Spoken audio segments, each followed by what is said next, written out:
Hi, Algebra 1B students, Miss Carol here again, and we are back with Project 4, Lesson 19. Remember, there were no questions for Lesson 18. So we've got 5 questions here, and the background information is as follows. A forest preserve is constantly dealing with pests whose population continues to grow. The pest population begins at 15 and multiplies by 4 every year. They have decided to introduce traps into the environment to trap the pests and relocate them to another location. They first place 15 traps and will gradually add 36 more traps over the course of each year.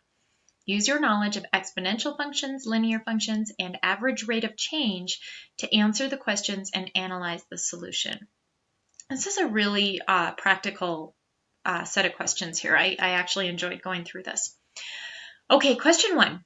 The pest population begins at 15 and multiplies by 4 every year. So which function represents the number of pests after X number of years? All right, so let's say if after year 1, we would just have 15 times 4, right? So that is 60. After year 2, we would have 60 times 4. So that's 240, and then we would have 240 times 4, 160, 960, and it would go on like that. But in each case here, right, we multiplied by 4. So, and we started with 15. So what that's telling me is that for year 1, I can multiply by 4. Year 2, I multiply by 4. Year 3, I multiply by 4, etc., etc., etc. So let's say I wanted after year 3, well, I could just say 15 times 4 to the 3rd power. All right, so my generic form of this would be after X number of years, it would be 15 times 4 to the X power. All right? Hopefully that makes sense.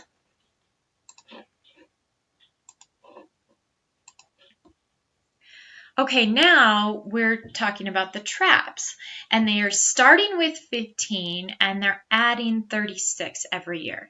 So rather than being exponential, this situation is actually linear. And if you think about our linear equations, y equals mx plus b, b is our initial value and m is our slope, or the change every year. So we have y equals, well, our initial value was 15 traps, and then we were adding 36 every year. Pardon me. So this is definitely a great example of a linear equation where we have an initial value and a constant rate of change. All right, that's a constant rate of 36. Okay, so let's mark that one and move on. All right, so question 3 says, what is the average rate of change for the pest population from 0 to a quarter year, or 0.25 years? And what is the average rate of change for the number of traps from 0 to 0.25 years? So the part B is actually really easy because our linear equation there has a constant rate of change. Whether we're going from 0 to 0.25 years or 0 to 5 years or 5 to 20 years, we know that the rate of change there is 36. All right, that's a constant rate of change, and that's unique to linear equations.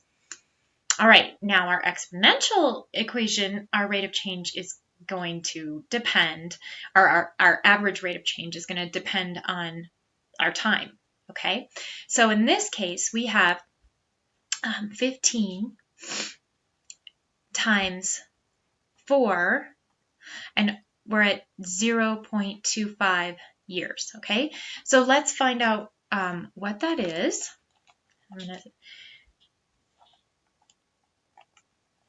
So 4 to the 0.25 power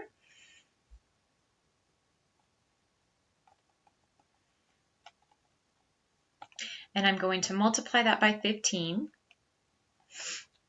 And when I do, I get 21.21. Okay, so if this were on a graph, all right, my at time 0, your year 0, I'm at an initial value of 15. Okay, at time 0.25, I'm at 21. All right, so my job now is to find the slope between those 2 points.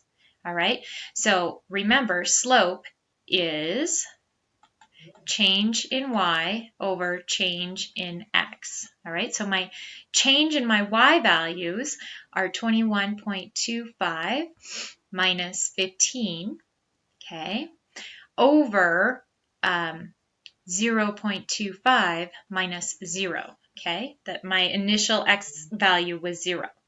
So now if I do this math and subtract 15, divide by 0.25,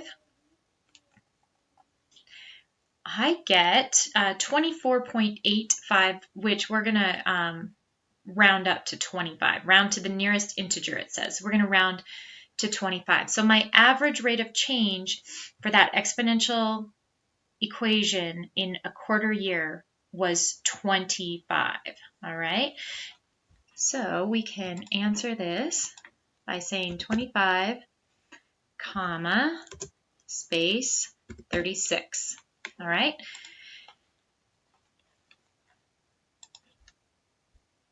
All right, we're going to do almost an identical problem, but we're going to go for a full year this time. All right, so it's the same sort of calculation, which is good because we need a little repetition here. But instead of a quarter year, it's a full year. But if you'll recall, the rate of change for that linear equation is still going to be 36. That is not changing. All right, so now let's figure out what the rate of change for the exponential equation is over the course of a full year. So we have y equals 15 times 4 to the first power, which is just 15 times 4, which is 60. Okay, so on a graph, at time 0, we're up here at 15, and at time 1, we're way up here at 60. So now we've got to figure out this rate of change, okay? So we're going to say 60 minus 15, that's our change in y, over change in x, which is 1 minus 0. So this is 45 over 1, which is just 45. All right, so now our rate of change, and this is typical of an exponential growth equation, our rate of change is increasing as time goes on. So now we've got 45, comma, 36.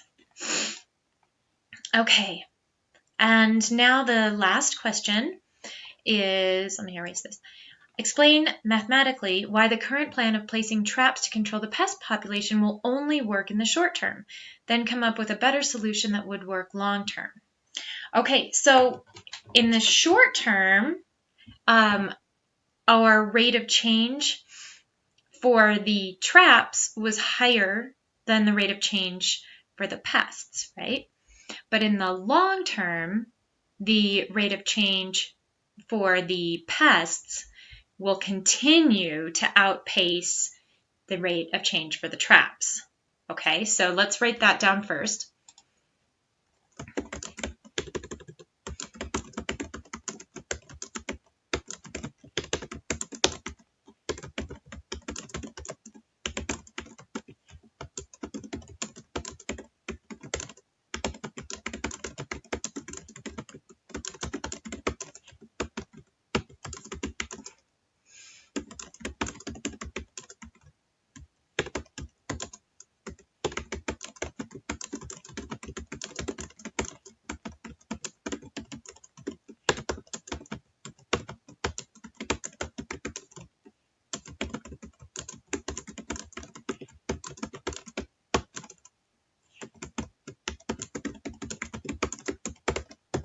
Okay, in the short term, the rate of change for the traps will be higher than the rate of change for the pests, but in the long term, the rate of change for the pests will far exceed the rate of change for the traps, and the pests will take over. Okay, so a better solution.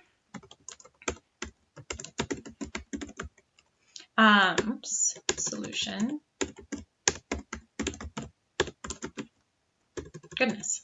A better solution would be to find a trap that worked at an exponential rate higher than the pests are multiplying. Okay. Hopefully that makes sense. The rate of change of the traps is constant. The rate of change of the pests starts out slow, but then it goes up really, really fast. So if you could find a trap that also went up exponentially, you'd be better off. That's all I have. I will be back for lesson 20. Thank you for joining me.